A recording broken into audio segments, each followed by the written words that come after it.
A couple from Ayr are bringing salt making back to the area for the first time in more than a century.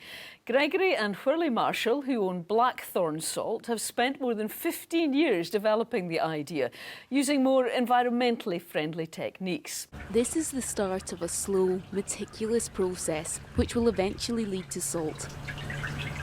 It hasn't been made in Ayr for more than a century, but a local couple is reviving this industry here, using a tower to extract their product. It was hugely nerve-wracking to start with, of what we're actually going to be able to produce. You know, is the product going to be good? We did lots of sampling and things like that, but until you actually, put a tower that height, you don't really know what it's going to do. And so when it started working, when we realised the evaporation worked and the taste was good, it was great. It took a couple of years to build the structure and get it up and running. Seawater from Troon is pumped to the top of the tower and runs down the thorns. Once enough water is evaporated, the remaining brine is then heated.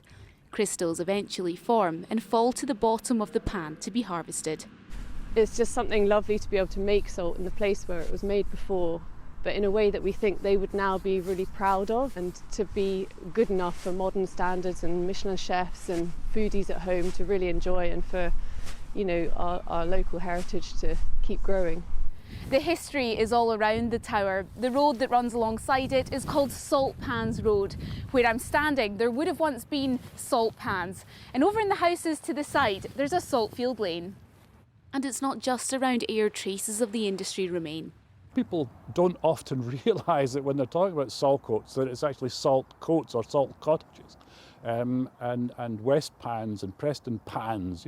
We just rattle out those names without thinking. This is an industry which is worth thinking about, worth remembering, not least because it was important, but also because it's now alive again, which I think is wonderful. Something Gregory and Whirley are very proud to have achieved here. Susan Ripple, STV News, Ayr. A lot of hard work gone into that.